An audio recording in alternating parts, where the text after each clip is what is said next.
असल में जॉन मरा नहीं था। वह जंगल में बेहोश पड़ा होता है और शायद वह भी किसी बुरे सपने में फंसा हुआ है।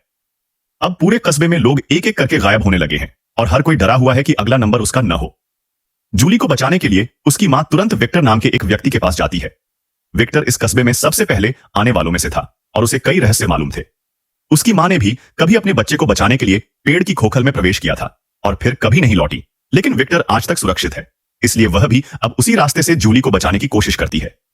वे दोनों पेड़ की खोखल तक पहुंचते हैं। जूली की मां बिना किसी डर के उस रास्ते में प्रवेश कर जाती है और एक पल में वह जंगल के किसी रहस्यमयी हिस्से में पहुंच जाती है। इसी बीच वह आदमी फिर से जेल में वापस जाने की योजना बनाता है। उसे लगता है कि पिछली बार जो मशाल टॉर्च उसने ली थी वही शायद इस मुसीबत का समाधान हो, लेकिन वह ज्यादा दूर नहीं जा पाता। रास्ते में एक कस्बे का निवासी उसे बंदूक से रोक देता है। लोगों को शक है कि वह आदमी अब राक्षसों के साथ मिला हुआ है। बिना कुछ पूछे वह बंदूक चला देता है, लेकिन वह आदमी समय रहते जवाबी हमला करता है और उसकी जान बच जाती है, हालांकि उसकी बाजू में गोली लग जाती है। फिर भी वह दर्द सहकर जेल की ओर बढ़ता है, क्योंकि अब उम्मीद सिर्फ उस मशाल से है।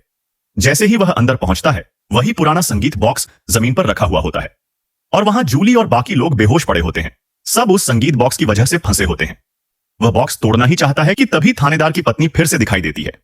थानेदार की पत्नी उसे मना करती है और कहती है कि इन सबको जगाना सिर्फ उनकी तकलीफ को बढ़ाएगा। उसकी बातों से वह आदमी थोड़ी देर के लिए सोच में पड़ जाता है, लेकिन जब वह जूली और बाकी लोगों की दर्द भरी आवाजें सुनता है तो तुरंत मशाल उठाकर उस संगीत बॉक्स को जला देता है। संगीत बॉक्स के टूटते ही जूली और बाकी लोग जाग जाते हैं, लेकिन उसे पता नहीं होता कि जूली की मां अब उस रहस्यमयी जंगल की सीमा में प्रवेश कर चुकी है और वह एक टावर के अंदर पहुंच चुकी है। सीढ़ियों पर बच्चों के खिलौने रखे होते हैं।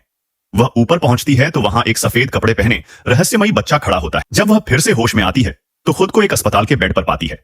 चारों तरफ का माहौल देखकर उसे लगता है कि वह अब उस कस्बे से बाहर आ चुकी है, लेकिन डॉक्टर की बात उसे और हैरान कर देती है। खिड़की के बाहर का नजारा देखकर वह खुद भी यकीन नहीं कर पाती। क्या वाकई वह उस कस्बे से बाहर निकल चुकी है?